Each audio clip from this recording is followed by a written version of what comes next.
Hello dear law aspirants ലോമിനൻസ് job സെക്യൂരിറ്റിയുടെ പുതിയൊരു വീഡിയോയിലേക്ക് എല്ലാവർക്കും സ്വാഗതം.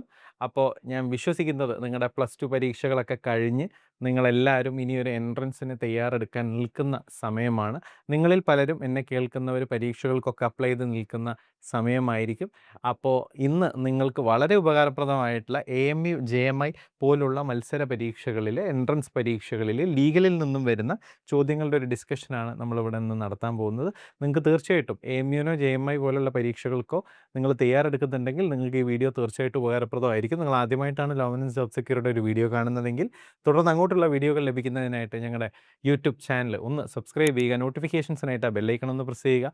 ഒരുപാട് ഇൻഫോർമേറ്റീവ് ആയിട്ടുള്ള കോണ്ടന്റുകൾ ഞങ്ങൾ ഇൻസ്റ്റാഗ്രാം പേജിൽ ഷെയർ ചെയ്യുന്നുണ്ട്. അത് ലഭിക്കുന്നതിനായിട്ട് ഞങ്ങളുടെ ഇൻസ്റ്റാഗ്രാം പേജും ഒന്ന് ഫോളോ ചെയ്തേക്കുക. അപ്പോൾ നമുക്ക് ഇന്നത്തെ വീഡിയോയിലേക്ക് കിടക്കാം. AMU JMI legal questions 2026. അപ്പോൾ നമ്മൾ ഇന്നത്തെ ക്വസ്റ്റ്യനിലേക്ക് കിടക്കുന്നതിന് മുന്നേ ഞങ്ങളുടെ ലോമിനൻസ് ജോബ് സെക്യൂരിറ്റിയുടെ പുതിയൊരു ക്രാഷ് ബാച്ച് ഇപ്പോൾ ഓപ്പൺ ആണ്. അതിലേക്കുള്ള അഡ്മിഷൻസ് കുട്ടികൾ എടുക്കുന്നുണ്ട്. വളരെ കുറഞ്ഞ സീറ്റുകൾ മാത്രമേ ബാക്കിയുള്ളൂ. അപ്പോൾ നിങ്ങൾ തയ്യാറെടുക്കുന്ന ഒരു നല്ല ശതമാനവും കുസാറ്റ് പോലുള്ള ഒരു പരീക്ഷയ്ക്ക് തയ്യാറെടുക്കുന്നുണ്ടെങ്കിൽ, കാര്യം ആദ്യം വരുന്ന കുസാറ്റ് ആണല്ലോ. AMU 26 എനിക്കറിയാം. പക്ഷേ കുസാറ്റ് എന്ന് പറയുന്നത് വലിയ അളവിൽ ഒരുപാട് ആളുകൾ എഴുതുന്ന നല്ല മത്സരം നടക്കുന്ന പരീക്ഷകളിൽ ഒന്നാണ്. അപ്പോൾ അത്തരം ഒരു പരീക്ഷയ്ക്ക് ആരെങ്കിലും തയ്യാറെടുക്കുന്നുണ്ടെങ്കിൽ, AMU പോലുള്ള പരീക്ഷയ്ക്ക് തയ്യാറെടുക്കുന്നുണ്ടെങ്കിൽ ഒരു പ്രോപ്പർ കോച്ചിങ് നിങ്ങൾക്ക് ആവശ്യമാണ്. അപ്പോൾ അത്തരത്തിൽ നിങ്ങൾ ആരെങ്കിലും തയ്യാറെടുക്കുന്നുണ്ടെങ്കിൽ ലോമിനൻസ് ജോബ് സെക്യൂരിറ്റിയുടെ പുതിയ ക്രാഷ് ബാച്ചസിലേക്കുള്ള അഡ്മിഷൻസ് ഓപ്പൺ ആണ്.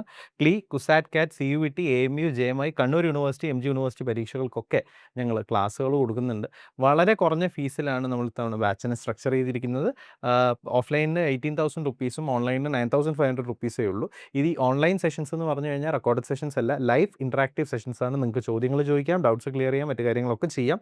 ഓഫ്ലൈനിൽ നമുക്ക് കോഴിക്കോടും എറണാകുളത്തും ഓഫീസ് ഉണ്ട്. നിങ്ങൾക്ക് ഏത് ഭാഗത്തുള്ള ആളുകളാണെങ്കിലും, ഇപ്പോൾ തിരുവനന്തപുരത്തുള്ള ഒരാളെ സംബന്ധിച്ചിടത്തോളം കോഴിക്കോട് ഓഫ്ലൈൻ പഠിക്കുക ബുദ്ധിമുട്ടായിരിക്കും. അപ്പോൾ അയാൾക്ക് കൊച്ചി എന്നുള്ള ഓപ്ഷൻ ചൂസ് ചെയ്യാം. പക്ഷേ അവിടെയും സീറ്റുകൾ വളരെ കുറവാണ്. അപ്പോൾ ആരെങ്കിലും അഡ്മിഷൻസിനെ കുറിച്ച് ആലോചിക്കുന്നുണ്ടെങ്കിൽ, ഒരു ക്രാഷ് കോഴ്സിനെ കുറിച്ച് ആലോചിക്കുന്നുണ്ടെങ്കിൽ നിങ്ങൾക്ക് ലോമിനൻസ് ജോബ് സെക്യൂരിറ്റി നമ്പറിൽ ബന്ധപ്പെടാൻ സാധിക്കും. ഏകദേശം 18 വർഷത്തോളമായിട്ട് ഈ ഒരു മേഖലയിൽ പ്രവർത്തിക്കുന്ന ഒരു സ്ഥാപനം എന്നുള്ള നിലയ്ക്ക് കൃത്യമായി നിങ്ങളെ കോളേജുകളിൽ എത്തിക്കാൻ ഞങ്ങൾക്ക് സാധിക്കുമെന്ന പൂർണ്ണ വിശ്വാസം ഞങ്ങൾക്കുണ്ട് എന്ന് പറഞ്ഞുകൊണ്ട് ഞാൻ ആദ്യത്തെ ചോദ്യത്തിലേക്ക് പോട്ടെ. സ്റ്റേറ്റ്മെൻറ്റ് ക്വസ്റ്റ്യൻസ് ആണ്. സ്റ്റേറ്റ്മെൻറ്റ് ക്വസ്റ്റ്യൻ എന്ന് പറഞ്ഞാൽ എന്താ? മുകളിലൊരു സ്റ്റേറ്റ്മെൻറ്റ് തരും, താഴെ ഒരു സ്റ്റേറ്റ്മെൻറ്റ് തരും. ഇതിൽ 2 സ്റ്റേറ്റ്മെൻറ്റും ശരിയാണോ, ഏതെങ്കിലും ഒരു സ്റ്റേറ്റ്മെൻ്റ് ആണോ ശരി, അതോ 2 സ്റ്റേറ്റ്മെൻറ്റും തെറ്റാണോ എന്നുള്ളത് കണ്ടെത്തുക എന്നുള്ളതാണ് ചോദ്യം. അപ്പോൾ കൃത്യമായി ഇതിനെക്കുറിച്ചൊരു ധാരണയില്ലെങ്കിൽ നമുക്ക് ആ ഉത്തരത്തിലേക്ക് പ്രോപ്പറായിട്ട് എത്താൻ സാധിക്കുകയില്ല. Statement 1, judicial review checks constitutionality. Statement 2, it is exercised by courts. Okay, judicial review കോൺസ്റ്റിറ്റ്യൂഷണാലിറ്റിയെ ചെക്ക് ചെയ്യുന്നു, ശരിയാണ്. ഒന്നാമത്തെ സ്റ്റേറ്റ്മെൻറ്റ് ശരിയാണ്. It is exercised by courts, കോടതികളാണ് ഇത് ചെയ്യുക, അതും ശരിയാണ്. കാരണം നമ്മൾ ജുഡീഷ്യൽ റിവ്യൂ ആർട്ടിക്കിൾ 13 നമ്മൾ പറയുന്നത് അങ്ങനെയാണല്ലോ. അപ്പോൾ അതുകൊണ്ട് both statements are true. Both true എന്നുള്ളതാണ് കറക്റ്റായിട്ടുള്ള ആൻസറായിട്ട് വരുന്നത്. ഇത്തരം സ്റ്റേറ്റ്മെൻറ്റ് ക്വസ്റ്റ്യനുകൾ വളരെ വിരളമായിട്ടാണ് AMUവിൽ കാണുന്നതെങ്കിൽ പോലും മുൻ വർഷങ്ങളിൽ 1-2 വർഷങ്ങളിൽ അത്തരത്തിൽ ചോദ്യങ്ങൾ AMUവിലും JMIയിലും ചോദിച്ചിട്ടുണ്ട്. അതുകൊണ്ടാണ് ആ ഒരു പാറ്റേൺ ഞാൻ നിങ്ങൾക്ക് കാണിച്ചു തന്നത്. അടുത്ത ക്വസ്റ്റ്യൻ നോക്കാം. AMUവിൽ കൂടുതലും legal terms, legal maxims, legal general questions based questions ആണ് വരിക. 2025 പേപ്പറൊക്കെ എടുത്ത് നോക്കിക്കഴിഞ്ഞാൽ നിങ്ങൾക്കത് മനസ്സിലാക്കാൻ സാധിക്കും. ബാറ്ററി എന്ന് പറഞ്ഞാൽ എന്താണ്? ഏത് ബാറ്ററി? ടോർച്ചിനിടുന്ന ബാറ്ററി അല്ല, ക്ലോക്കിൻ്റെ ബാറ്ററി അല്ല. ഈ ബാറ്ററി എന്ന് പറയുന്നത് ലോയിലെ ബാറ്ററിയാണ്, ലീഗലിലെ ബാറ്ററിയാണ്. ത്രെറ്റ് ടു ഹാം, ഹാം ചെയ്യുമെന്ന് പറഞ്ഞിട്ട് threat of harm, threat harm ചെയ്യുമെന്ന് പറഞ്ഞിട്ടുള്ളൊരു ഭീഷണി, ഫിസിക്കൽ കോണ്ടക്ട്, ദേഹത്തോ മറ്റോ വരുന്ന ഒരു ആക്രമണം, ഡിഫമേഷൻ, അപകീർത്തിപ്പെടുത്താനുള്ള ശ്രമം, നെഗ്ലിജൻസ്, അശ്രദ്ധ. ഇതിൽ ഏതിനെയാണ് നമ്മൾ എന്ത് പറയുന്നത്? ബാറ്ററി എന്ന് പറയുന്നതാണ് ചോദ്യം. ചോദ്യത്തിൻ്റെ ഉത്തരം കൃത്യമാണ്, ഫിസിക്കൽ കോണ്ടാക്ട്. നമ്മൾ ടോർട്ട് എന്ന് പറയുന്ന സബ്ജക്റ്റ് പഠിപ്പിക്കുമ്പോൾ പറയും, അസോൾട്ട് എന്ന് പറഞ്ഞാൽ വേദനിപ്പിക്കും എന്ന് പറയുന്ന ഒരു സാധനമാണ്. ഞാൻ നിങ്ങളെ വേദനിപ്പിക്കും, ഞാൻ നിങ്ങളെ അടിക്കും. ഇപ്പോൾ ഞാൻ നിങ്ങളോട് പറയുന്നത് ക്ലാസ് കേൾക്കും വരികയ്ക്ക്, അല്ലെങ്കിൽ ഒറ്റ അടി അങ്ങോട്ട് തരുന്നുണ്ട്, ഞാൻ അങ്ങനെ കൈ പൊന്തിച്ചു കഴിഞ്ഞാൽ അത് അസോൾട്ടാണ്. അത് അപ്രഹെൻഷൻ ഓഫ് പിന്നെ ഒരു ബാറ്ററിയാണ്. നിങ്ങളുടെ ഉള്ളിൽ ഉണ്ടാക്കുക, എന്നെ ഇയാൾ അടിക്കാൻ പോകുന്നല്ലോ എന്ന ചിന്തയാണ്. അപ്പോൾ കൈ ഓങ്ങിക്കഴിഞ്ഞാൽ അത് അസോൾട്ടാണ്. ആ കൈ ഒന്ന് തട്ടിക്കഴിഞ്ഞാൽ അത് ബാറ്ററിയാണ്. അപ്പോൾ അസോൾട്ടും ബാറ്ററിയും തമ്മിലുള്ള വ്യത്യാസം കൃത്യമായിട്ട് മനസ്സിലാക്കണം. ബാറ്ററി എന്ന് പറഞ്ഞു കഴിഞ്ഞാൽ ഫിസിക്കൽ കോണ്ടാക്ട് ആണ് കേട്ടോ. അടുത്ത ക്വസ്റ്റ്യൻ എന്താ? വീണ്ടും ഒരു സ്റ്റേറ്റ്മെൻറ്റ് ക്വസ്റ്റ്യൻ തന്നെ വരികയാണ്. ഈ സ്റ്റേറ്റ്മെൻറ്റ് ക്വസ്റ്റിനെ കുറിച്ച് പറയുമ്പോൾ എനിക്ക് പറയാനുള്ളത്, ക്രീയിലും ഒരു വർഷം ഒരുപാട് സ്റ്റേറ്റ്മെൻറ്റ് ക്വസ്റ്റ്യനുകൾ വന്നിട്ടുണ്ട് കേട്ടോ. അപ്പോൾ അതുകൊണ്ട് ആ ഒരു നിലയ്ക്കും കൂടിയും നിങ്ങൾ ഈ ക്വസ്റ്റ്യനെ കാണണം. Minor cannot be a partner. മൈനർക്ക് കോൺട്രാക്റ്റിൽ പാർട്ട്ണർ ആവാൻ പറ്റില്ല. Minor cannot be a partner. അപ്പോൾ ആ സ്റ്റേറ്റ്മെൻറ്റ് കറക്റ്റാണ്. Minor can be admitted to the benefits of partnership. തീർച്ചയായിട്ടും മൈനർക്ക് പാർട്ട്ണർഷിപ്പിൻ്റെ ബെനിഫിറ്റ്സിലേക്ക് വരാം. Minor cannot be a partner അല്ലേ? അപ്പോൾ ഇതിൻ്റെ കറക്റ്റ് ആൻസർ എന്താ വരുന്നത്? ബോത്ത് ട്രൂ എന്നുള്ളതാണ്. രണ്ട് സ്റ്റേറ്റ്മെൻറ്റുകളും ശരിയാണ്. മൈനർക്ക് പാർട്ട്ണർ ആവാൻ പറ്റില്ല, പക്ഷേ മൈനർക്ക് പാർട്ട്ണർഷിപ്പിൻ്റെ ബെനിഫിറ്റ്സ് കിട്ടും. തീർച്ചയായിട്ടും കിട്ടും. അപ്പോൾ ബോത്ത് ആർ ട്രൂ. അടുത്തൊരു ചോദ്യം ഡിഫമേഷൻ ഈസ് എന്നുള്ളതാണ്. അപ്പോൾ ഈ ഡിഫമേഷനിലേക്ക് വരുന്നതിന് മുന്നേ വളരെ പ്രധാനപ്പെട്ട ഒരു കാര്യം എനിക്ക് പറയാനുണ്ട്. പക്ഷേ ഞാൻ ഈ ക്വസ്റ്റ്യൻ ഡിസ്കസ് ചെയ്തിട്ട് അത് പറയാം. എന്തുകൊണ്ടെന്നാൽ നിങ്ങൾ ഒരുപാട് പേര് ഇവിടെ കമൻ്റ് ഇടുന്നുണ്ട് ഈ ക്ലാറ്റ് ക്ലീ പരീക്ഷയ്ക്ക് ഒറ്റ കോച്ചിങ് എടുത്താൽ മതിയോ എന്നുള്ളത്. അതിനുള്ളൊരു ഉത്തരം ഞാൻ ഈ ഒരു ചോദ്യം ഡിസ്കസ് ചെയ്തിട്ട് പറയാം. Defamation is crime only options, civil wrong only option B, C both civil and criminal wrong option D no wrong. ഇതിൻ്റെ ഉത്തരം കറക്റ്റ് ആൻസർ വരുന്നത് രണ്ടുമാണ് എന്നുള്ളതാണ്. ഒരേ സമയം സിവിലും ഒരേ സമയം ക്രൈമുമായിട്ടുള്ള കാര്യമാണ് നമ്മൾ ഡിഫമേഷൻ. അപ്പോൾ നിങ്ങളൊരാളെ ഡിഫെയിം ചെയ്ത് കഴിഞ്ഞാൽ അയാൾക്ക് വേണമെങ്കിൽ നിങ്ങൾക്കെതിരെ സിവിൽ കേസ് കൊടുക്കാം, എന്നിട്ട് കോമ്പൻസേഷൻ വാങ്ങിക്കാം. ഇല്ലെങ്കിൽ അയാൾക്ക് എന്ത് ചെയ്യാം, ഒരു ക്രിമിനൽ കേസ് കൊടുക്കാം, എന്നിട്ട് നിങ്ങൾ ജയിലിൽ അടയ്ക്കാനും സാധിക്കും. അപ്പോൾ ഒരേ സമയം അത് ക്രൈമുമാണ്, ഒരേ സമയം അത് ടോർട്ടുമാണ്, അല്ലെങ്കിൽ സിവിലുമാണ് ക്രിമിനലുമാണ് എന്ന് മനസ്സിലാക്കി വെച്ചോളുക. ഞങ്ങളുടെ കഴിഞ്ഞ 1-2 വീഡിയോകൾക്ക് താഴെയായിട്ട് 1-2 പേര് കമൻ്റ് ഇട്ടതായിട്ട് ഞങ്ങളുടെ ശ്രദ്ധയിൽ വന്നു. അതായത് ക്ലാറ്റും ക്ലീക്കും ഒരു കോച്ചിങ് മതിയോ എന്നുള്ളത്. ഇത് വലിയൊരു തെറ്റിദ്ധാരണയാണ്. പലപ്പോഴും ആരെങ്കിലുമൊക്കെ നിങ്ങൾ അങ്ങനെ തെറ്റിദ്ധരിപ്പിച്ചിട്ടും ഉണ്ടാവുക. നിങ്ങൾക്ക് ഇതെല്ലാം കൂടി ഒരുമിച്ച് എഴുതാം എന്നൊക്കെ പറഞ്ഞിട്ടുണ്ടാകും. ചില ഗൈഡുകൾ ഇന്ന് മാർക്കറ്റിലുള്ളതും അത്തരത്തിലാണ്. ദയവ് ചെയ്ത് ആ ഒരു കുഴിയിൽ എൻ്റെ മക്കൾ വീഴരുത്. ക്ലാറ്റ് വേറെ തന്നെ ഒരു കോഴ്സാണ്, അതിന് വേറെ തന്നെ ഒരു കോച്ചിങ് ആണ്, അതിന് വേറെ തന്നെ ഒരു പ്രിപ്പറേഷനാണ് വേണ്ടത്. അത് കോംപ്രഹെൻഷൻ MCQ ആണ്. ഇതുപോലെയല്ല ഒരു പാസേജ് തന്നിട്ട് അതിൽ നിന്നും നിങ്ങൾ ചോദ്യങ്ങൾ കണ്ടെത്തുന്ന, അല്ലെങ്കിൽ അതിൽ നിന്ന് വരുന്ന ചോദ്യങ്ങൾക്ക് നിങ്ങൾ ഉത്തരം പറയുന്ന രീതിയാണ്. അല്ലാതെ ഡിഫമേഷൻ എന്ത്, പിന്നെ സ്റ്റേറ്റ്മെൻറ്റ് 1 സ്റ്റേറ്റ്മെൻറ്റ് 2 ക്വസ്റ്റ്യൻസ്, ബാറ്ററി എന്ത്, ഇതൊന്നും എവിടെ ഉണ്ടാവില്ല, ക്ലാറ്റിൽ ഉണ്ടാവില്ല. അപ്പോൾ ക്ലാറ്റിന് നിങ്ങൾ തയ്യാറെടുക്കുന്നുണ്ടെങ്കിൽ ക്ലാറ്റിന് പലപ്പോഴും +1 മുതൽ തന്നെ കുട്ടികൾ തയ്യാറെടുക്കണം. കാരണം അത്രയും വലിയൊരു കോച്ചിങ് വേണ്ട സംഗതിയാണ്. അപ്പോൾ ഒരു ചെറിയ പരിപാടിയിൽ ക്ലാറ്റിന് ആരെങ്കിലും കോച്ചിങ് തരുന്നുണ്ട്, അല്ലെങ്കിൽ ക്ലാറ്റിന് നിങ്ങൾക്ക് തയ്യാറെടുക്കാം, ഈ ഗൈഡ് വാങ്ങിച്ചാൽ ക്ലാറ്റ് പഠിക്കാം എന്നുള്ള ഒരു പിറ്റ്ഫോളിൽ നിങ്ങൾ വീഴരുത്. അത് നിങ്ങൾക്ക് ദോഷം ചെയ്യും. അങ്ങനെ നിങ്ങൾക്ക് ഒരിക്കലും ക്ലാറ്റ് മാസ്റ്റർ ചെയ്യാൻ കഴിയുകയുമില്ല. ക്ലാറ്റിന് വളരെ ഇൻറ്റൻസ് ആയിട്ടുള്ള സിസ്റ്റമാറ്റിക് ആയിട്ടുള്ള ഒരു കോച്ചിങ് തന്നെ വേണം. അങ്ങനെ ആരെങ്കിലും ഇനി ക്ലാറ്റിന് കോച്ചിങ് എടുക്കുന്നതിനെക്കുറിച്ച് ആലോചിക്കുന്നുണ്ടെങ്കിൽ ലോമിനൻസ് ജോബ് സെക്യൂർക്ക് അതിനൊരു ബാച്ച് ഉണ്ട്. അതും ഞാൻ പറഞ്ഞ പോലെ തന്നെ എറണാകുളത്തും ഉണ്ട്, കോഴിക്കോടും ഉണ്ട്. ആ ബാച്ചിലേക്കുള്ള അഡ്മിഷൻസ് ഓപ്പൺ ആണ്. ഡിസംബറിലാണ് ക്ലാറ്റ് സംഭവിക്കാൻ പോകുന്നത്. അപ്പോൾ നിങ്ങൾക്ക് സമയം എടുത്ത് മെല്ലെ, അതാണ് ഞാൻ പറഞ്ഞത്, അത്രയും സമയം നമുക്ക് വേണം താനും ആ ബാച്ചിന്. ഇപ്പോൾ ഡിസംബർ വരെ കിട്ടിയാൽ പോലും കുറച്ചും കൂടി കുട്ടികൾ നമ്മളടുത്ത് ഉണ്ടായിരുന്നെങ്കിൽ കുറച്ചും കൂടി എക്സസൈസ് അവരെ കൊണ്ട് ചെയ്യിക്കാമല്ലോ എന്നാണ് ഞങ്ങൾ പലപ്പോഴും ചിന്തിക്കാറുള്ളത്. അപ്പോൾ അത്തരത്തിൽ ആരെങ്കിലും ക്ലാറ്റിന് 2027 ക്ലാറ്റിന് തയ്യാറെടുക്കുന്നുണ്ടെങ്കിൽ നിങ്ങൾക്ക് ലോമിനൻസ് ജോബ് സെക്യൂരോടൊപ്പം തയ്യാറെടുപ്പുകളുമായിട്ട് മുന്നോട്ട് പോകാം. ഏകദേശം 100-ൽ പരം മോക്ക് സെക്ഷണൽ ടെസ്റ്റുകൾ ഞങ്ങൾ ചെയ്യിക്കും. Attune to the latest CLAT syllabus. This is very important. ക്ലാറ്റിൻ്റെ സിലബസ് പണ്ട് വേറെ പോലെയായിരുന്നു, ഇപ്പോൾ പുതിയ സിലബസ് ആണ്. ആ പല ഗൈഡുകളും ഇന്ന് മാർക്കറ്റിലുള്ളത് പഴയ സിലബസിലുള്ളതാണ്.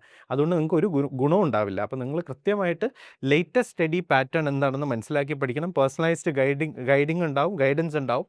കോഴ്സ് വെയർ വിത്ത് 1000+ പാസേജ് ബേസ്ഡ് ക്വസ്റ്റ്യൻസ്. അപ്പോൾ ആ ബാച്ചസിലേക്കുള്ള അഡ്മിഷൻസ് ഓപ്പൺ ആണ്. അതും ഞാൻ പറഞ്ഞ പോലെ എറണാകുളത്തും ഉണ്ട്, കോഴിക്കോടും ഉണ്ട്, ഓൺലൈനും ഉണ്ട്, ഓഫ്ലൈനും ഉണ്ട്. നിങ്ങൾക്ക് വേണ്ടത് ഏതാണെന്ന് വെച്ച് കഴിഞ്ഞാൽ തിരഞ്ഞെടുക്കാൻ സാധിക്കും. അപ്പോൾ നമുക്ക് അടുത്ത ക്വസ്റ്റ്യൻ നോക്കാം. അപ്പോൾ നമ്മൾ അടുത്ത ക്വസ്റ്റ്യൻ നോക്കുമ്പോൾ വീണ്ടും ഒരു സ്റ്റേറ്റ്മെൻറ്റ് ക്വസ്റ്റ്യൻ ആണ്. Statement 1 emergency effects federal structure. Statement 2 it centralises power. Emergency federal സ്ട്രക്ചറിനെ എഫക്റ്റ് ചെയ്യുന്നുണ്ട്, ഒന്നാമത്തെ പോയിന്റ്. രണ്ടാമത്തത് ഇറ്റ് സെൻട്രലൈസസ് പവർ. രണ്ടാമത്തേൽ എന്തോ ഒരു പ്രശ്നമുള്ള പോലെ തോന്നുന്നുണ്ട് അല്ലേ? എന്താ കറക്റ്റ് ആൻസർ ആയിട്ട് വരുന്നത്? രണ്ടും കറക്റ്റ് തന്നെയാണ്, ഒരു പ്രശ്നമില്ല. ഞാൻ നിങ്ങളെ കൺഫ്യൂസ് ചെയ്തതാണ്. എമർജൻസി എഫക്ട്സ് ഫെഡറൽ സ്ട്രക്ചർ, തീർച്ചയായിട്ടും എമർജൻസി ഫെഡറൽ സ്ട്രക്ചറിനെ എഫക്റ്റ് ഉണ്ടാവുമല്ലോ. കാരണം 3 സ്ട്രാറ്റയുള്ള ആളുകളിൽ നിന്നും ഒരു കൂട്ടം ആളുകൾക്ക് മാത്രം പവർ കിട്ടുന്ന ഒരു സാധനം. It centralises power. നിങ്ങൾ എങ്ങനെയാണ് ചിന്തിച്ചിട്ടുണ്ടാവുക? ഞാൻ നിങ്ങളെ ഡയറക്റ്റും കൂടി ചെയ്തപ്പോൾ പവർ എല്ലാം കൂടിയും ഒരാളിലേക്ക് എത്തും, അത് വളരെ പോസിറ്റീവായിട്ടുള്ളൊരു സാധനമല്ലോ, നെഗറ്റീവായിട്ടുള്ളൊരു സാധനമാണല്ലോ എന്നായിരിക്കും നിങ്ങൾ ചിന്തിച്ചിട്ടുണ്ടാവുക. പക്ഷേ യഥാർത്ഥത്തിൽ അങ്ങനെ തന്നെയാണല്ലോ. എമർജൻസി ഉള്ള സമയത്ത് പവർ എപ്പോഴും ഒരാളിലേക്ക് പോകുക തന്നെയാണല്ലോ ചെയ്യുക. അപ്പോൾ നെഗറ്റീവ് ആംഗിളിൽ ഈ സ്റ്റേറ്റ്മെൻറ്റ് നോക്കുമ്പോൾ എന്താണ്, അത് കറക്റ്റാണ്. സോ ബോത്ത് ആർ ട്രൂ എന്നുള്ളതാണ് അതിൻ്റെ ശരി ഉത്തരമായിട്ട് വരുന്നത്. അടുത്ത ക്വസ്റ്റ്യൻ സെർഷ്യോറി മീൻസ് എന്നുള്ളതാണ്. സെർഷ്യോറി എന്ന് പറഞ്ഞാൽ ടു കമാൻഡ് ആണോ? അല്ല. സെർഷ്യോറി എന്ന് പറഞ്ഞാൽ to quash order of lower court ആണോ, ടു റിലീസ് എ പേഴ്സൺ ആണോ, ടു ഇൻക്വയർ ആണോ? എന്താ കറക്റ്റ് ആൻസർ?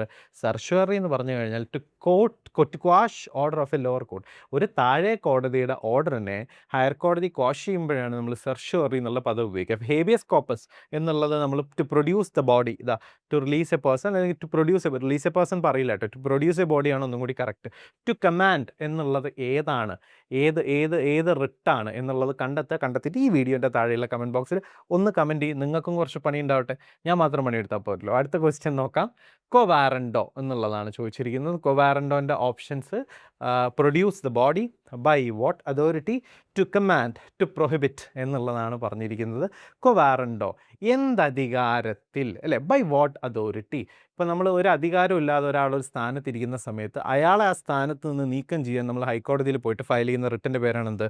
കൊവാറൻഡോ എന്നുള്ളത്. അപ്പോൾ quo warranto means by what authority. അടുത്ത ക്വസ്റ്റ്യൻ നോക്കാം. Damnum sine injuria. What you mean by damnum sine injuria? ടോർട്ടിലെ വളരെ പ്രധാനപ്പെട്ട ഒരു വാക്കാണ്. ടോർട്ടിലാണ് ഏറ്റവും കൂടുതൽ ഡാംനം സിൻ ഇഞ്ചൂറിയനെ കുറിച്ച് നമ്മൾ കേൾക്കാറുള്ളത്. Damnum damage, sine without, injuria injury. Damage without injury. Damage എന്ന് പറഞ്ഞാൽ ഡാമേജ് ഉണ്ട്, ഇഞ്ചുറി ഇല്ല. ഡാമേജ് ഉണ്ട്, ഇഞ്ചുറി ഇല്ല. നിങ്ങൾക്ക് നഷ്ടം ഉണ്ടായിട്ടുണ്ട്, പക്ഷെ നിങ്ങൾക്ക് കേസ് കൊടുക്കാൻ പറ്റില്ല. ഏറ്റവും സിമ്പിളായിട്ട് ഞാൻ നിങ്ങൾക്ക് മനസ്സിലാവുന്നൊരു ഉദാഹരണം പറയാം. കാറ്റും മഴയും വന്നിട്ട് നിങ്ങൾക്ക് എന്തുണ്ടായി?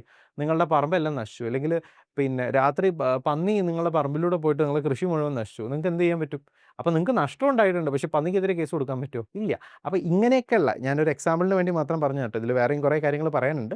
പക്ഷേ ഇല്ലസ്ട്രേറ്റീവ് ആംഗിളിൽ നമുക്ക് ഇങ്ങനെ പറയാം: നഷ്ടമുണ്ട്, പക്ഷേ എന്തില്ല, ലീഗലി നിങ്ങൾക്കൊരു റെമഡിയും കിട്ടാത്ത സാഹചര്യം. അതിനെയാണ് നമ്മൾ എന്ത് പറയുക? ഡാമേജ് വിത്തൗട്ട് ലീഗൽ ഇഞ്ചുറി എന്ന് പറയുക. AMU JMI പാറ്റേണിൽ വരുന്ന ഏറ്റവും കൂടുതൽ കണ്ടിട്ടുള്ള സംഗതിയാണ് ലീഗൽ ടേംസ്. അതിൽ തന്നെ വളരെ പ്രധാനപ്പെട്ട വാക്കുകളിലൊന്നാണ് ഒബിക്റ്റഡ് ഡിക്റ്റം. ഒബിക്റ്റഡ് ഡിക്റ്റ എന്നാണ് അവിടെ സ്ക്രീനിലുള്ളത്, അല്ലേ? ഒബിക്റ്റഡ് ഡിക്റ്റ റെഫേഴ്സ് ടു, ഇതൊരു പ്രീവിയസ് ഇയർ ക്വസ്റ്റ്യനും കൂടിയാണ് കേട്ടോ. Option A binding part, option B incidental remarks, option C judgment, option D evidence എന്നാണ് ചോദിച്ചിരിക്കുന്നത്. എന്താണ് ഒബിക്റ്റഡ് ഡിക്റ്റ എന്ന് പറഞ്ഞു കഴിഞ്ഞാൽ? കോടതിക്ക് മുന്നിൽ വന്ന ഒരു കേസിൽ കോടതി വളരെ കാഷ്വലി നടത്തിയ ഒരു റിമാർക്കിനെയാണ് നമ്മൾ എന്ത് പറയുക? ഒബിക്റ്റഡ് ഡിക്റ്റ എന്ന് പറയുക. അല്ലാതെ ആ ജഡ്ജ്മെൻറ്റിൻ്റെ ഏറ്റവും നിർണായകമായ ഒരു ഭാഗത്തിനെ നമ്മൾ എന്ത് പറയില്ല? ഒബിക്റ്റഡ് ഡിക്റ്റ എന്ന് പറയില്ല. ആ ജഡ്ജ്മെൻറ്റ് ഏറ്റവും നിർണായകമായ ഒരു ഭാഗത്തിനെ നമ്മൾ വിളിക്കുന്ന പേരാണ് റേഷ്യോ ഡെസിഡൻറ്റി. അപ്പോൾ ബൈൻഡിങ് പാർട്ട് എന്ന് പറയുന്നത് റേഷ്യോ ഡെസിഡൻറ്റിയാണ്. ഒബിക്റ്റഡ് ഡിക്റ്റ എന്ന് പറഞ്ഞു കഴിഞ്ഞാൽ വളരെ ഇൻസിഡൻ്റലായിട്ട് ജഡ്ജ് അതിനോടനുബന്ധമായി പറഞ്ഞ കാര്യങ്ങളെയൊക്കെ നമ്മൾ ഒബിക്റ്റർ എന്ന പേരിലാണ് വിളിക്കാറുള്ളത്. അപ്പോൾ AMU JMI പോലുള്ള പരീക്ഷകൾക്ക് വരുന്ന ഒരു സെറ്റ് ഓഫ് ക്വസ്റ്റ്യൻസ് ആണ് ഞാൻ നിങ്ങളുടെ മുന്നിൽ കാണിച്ചത്. അതിൽ സ്റ്റേറ്റ്മെൻറ്റ് ക്വസ്റ്റ്യൻസ് ക്ലീക്കും റിലവൻ്റ് ആണ്. കുസാറ്റിൽ അത്തരത്തിൽ കൃത്യമായിട്ട് ഞങ്ങൾ അങ്ങനെ ഒരു സ്റ്റേറ്റ്മെൻറ്റ് ക്വസ്റ്റ്യൻസ് ഇതുവരെ കണ്ടിട്ടില്ല. ഇനിയിപ്പോഴുള്ള പാറ്റേൺ എങ്ങനെയാണെന്നുള്ളത് നമുക്ക് പറയാൻ പറ്റില്ല. ഇത്രയും ആധികാരികമായി കണ്ടിട്ടുണ്ട്, ഇതിലിങ്ങനെയാണ് അതിലങ്ങനെയാണ് എന്ന് പറയുന്നത് തന്നെ ജോബ് സെക്യൂറൊക്കെ 18 വർഷത്തിൻ്റെ പാരമ്പര്യം അല്ലെങ്കിൽ ഒരു ലെഗസി ഞങ്ങൾ കീപ്പ് ചെയ്യുന്നതിനെ കൊണ്ടാണ്. ഞങ്ങൾ ഇത്രയും വർഷമായിട്ട് ഈ ഇൻഡസ്ട്രിയിലുള്ളതാണ്. ഞങ്ങൾക്ക് അറിയാം ഒരുവിധം ട്രെൻഡുകളും കാര്യങ്ങളും ഒക്കെ എങ്ങനെയാവും എന്നുള്ളത്. അതിൻ്റെ അടിസ്ഥാനത്തിൽ കൂടിയാണ് ഞങ്ങൾ നിങ്ങളുടെ അടുത്ത് പറയുന്നത്, ഞങ്ങളുടെ കൂടെ പഠിക്കൂ, ഞങ്ങളെ ഒപ്പം തയ്യാറെടുക്കൂ, നിങ്ങളെ കുസാറ്റിലോ നിങ്ങളെ ഗവൺമെൻറ് ലോ കോളേജിലോ എത്തിക്കാൻ സാധിക്കും എന്ന പൂർണ്ണ വിശ്വാസം ഞങ്ങൾക്കുണ്ട്. അത്തരത്തിൽ ആരെങ്കിലും ഞങ്ങളെ ബാച്ചിൽ ജോയിൻ ചെയ്യാൻ താല്പര്യപ്പെടുന്നുണ്ടെന്നുണ്ടെങ്കിൽ ഇപ്പോൾ ഉടനെ തന്നെ ഞങ്ങളുടെ ക്രാഷ് ബാച്ചസിലേക്കുള്ള അഡ്മിഷൻസ് നിങ്ങൾ എടുക്കുക. കാരണം വളരെ ലിമിറ്റഡ് ആയിട്ടുള്ള സീറ്റ്സേ ഉള്ളൂ. അടുത്ത ഒരു വീഡിയോയിൽ ചിലപ്പോൾ ഞാൻ നിങ്ങളെ കാണാൻ വരുമ്പോൾ ഞാൻ പുതിയ ബാച്ചുമായിട്ടൊക്കെ ആയിരിക്കും ചിലപ്പോൾ വരിക. കാര്യം ഇപ്പോഴത്തെ ബാച്ച് ഫുള്ളായിക്കൊണ്ടിരിക്കുകയാണ്. അത്തരത്തിൽ ആർക്കെങ്കിലും അഡ്മിഷൻ എടുക്കാൻ താല്പര്യമുണ്ടെങ്കിൽ ലോമനൻസ് ജോബ് സെക്യൂറെ നിങ്ങൾക്ക് ബന്ധപ്പെടാം. സോ AMU JMI ലീഗൽ ക്വസ്റ്റ്യൻസിൻ്റെ വീഡിയോ നമ്മളൊന്നും ഇവിടെ അവസാനിപ്പിക്കുകയാണ്. നിങ്ങൾ കമൻറ്റുകൾ ഇടുകയാണെങ്കിൽ AMU എക്സാമിന് മുന്നേ ഇതുപോലുള്ള മറ്റു വീഡിയോകളുമായിട്ട് ഞാൻ തീർച്ചയായിട്ടും നിങ്ങളെ കാണാൻ വരുന്നതാണ്. എനിക്ക് നിങ്ങളുടെ അടുത്ത് പറയാനുള്ളത്, നിങ്ങളുടെ കമൻറ്റുകൾ എനിക്ക് വളരെ പ്രധാനപ്പെട്ടതാണ് കേട്ടോ. ഞങ്ങൾ അതിനെയൊക്കെ പരിഗണിക്കുന്നുണ്ട്. ഇപ്പോൾ ഇന്ന് വീഡിയോയിൽ നമ്മൾ പറഞ്ഞ പോലെ ക്ലീം ക്ലാറ്റും സെയിം ആണോ എന്നുള്ള കാര്യമൊക്കെ നിങ്ങൾ പറഞ്ഞതിൻ്റെ അടിസ്ഥാനത്തിലാണ് ഞങ്ങൾ എന്ത് ചെയ്തത്, ഉൾപ്പെടുത്തിയിട്ടുള്ളത്. അപ്പോൾ നിങ്ങളുടെ ഫീഡ്ബാക്ക്സ് ഞങ്ങളെ അറിയിക്കണം. അത് ഞങ്ങളെ കമൻറ്റ് സെക്ഷനിലൂടെ തന്നെ അറിയിക്കണം. നിങ്ങൾക്ക് ആർക്കെങ്കിലും ഞങ്ങളുടെ ബാച്ചസിൽ ജോയിൻ ചെയ്യാൻ താല്പര്യമുണ്ടെങ്കിൽ അതും പറയണം. ഇനി യൂട്യൂബ് വീഡിയോയിലൂടെ കണ്ട്, കാരണം ഇതിൻ്റെ ബാക്ക് എൻഡിലുള്ള ഒരു ടീമിൻ്റെ വർക്ക് നിങ്ങൾ കാണുന്നില്ല. അവർ ഒരുപാട് എഫേർട്ട് ഇട്ടിട്ടാണ് നിങ്ങളിലേക്ക് കാര്യങ്ങൾ എത്തിക്കാൻ വേണ്ടിയിട്ട് എപ്പോഴും ശ്രമിക്കാറുള്ളത്. അപ്പോൾ അവരെയും അവരുടെ എഫേർട്സിനെയും ഞങ്ങൾ ബഹുമാനിക്കുന്നുണ്ട്. അപ്പോൾ അതുകൊണ്ട് ഞങ്ങൾക്ക് നിങ്ങൾക്ക് തരാനുള്ള ഫീഡ്ബാക്ക്സ് കമൻറ്റ് സെക്ഷനിലൂടെ ഞങ്ങൾ അറിയിക്കുക. നല്ല ഫീഡ്ബാക്കുകൾ ഉണ്ടെങ്കിൽ, നല്ല പോസിറ്റീവായിട്ടുള്ള ഞങ്ങൾ ശ്രദ്ധിക്കേണ്ട കാര്യങ്ങളുണ്ടെങ്കിൽ അതും ശ്രദ്ധിച്ചുകൊണ്ട് മറ്റൊരു വീഡിയോയുമായിട്ട് ഞങ്ങൾ നിങ്ങളുടെ മുന്നിൽ വരും. Thank you guys, thank you so much for watching. ഒരിക്കൽ കൂടി ഓർമ്മിപ്പിക്കുന്നു, ആരെങ്കിലും ബാച്ചിൽ ജോയിൻ ചെയ്യാൻ തയ്യാറാണെന്നുണ്ടെങ്കിൽ, ആർക്കെങ്കിലും ബാച്ചിൽ ജോയിൻ ചെയ്ത് പഠിക്കണമെന്നുണ്ടെങ്കിൽ, സീറ്റ്സ് നിറഞ്ഞുകൊണ്ടിരിക്കുകയാണ്. എത്രയും പെട്ടെന്ന് സീറ്റുകൾ എടുക്കാൻ വേണ്ടി ശ്രമിക്കുക. Thank you guys, thank you so much for watching.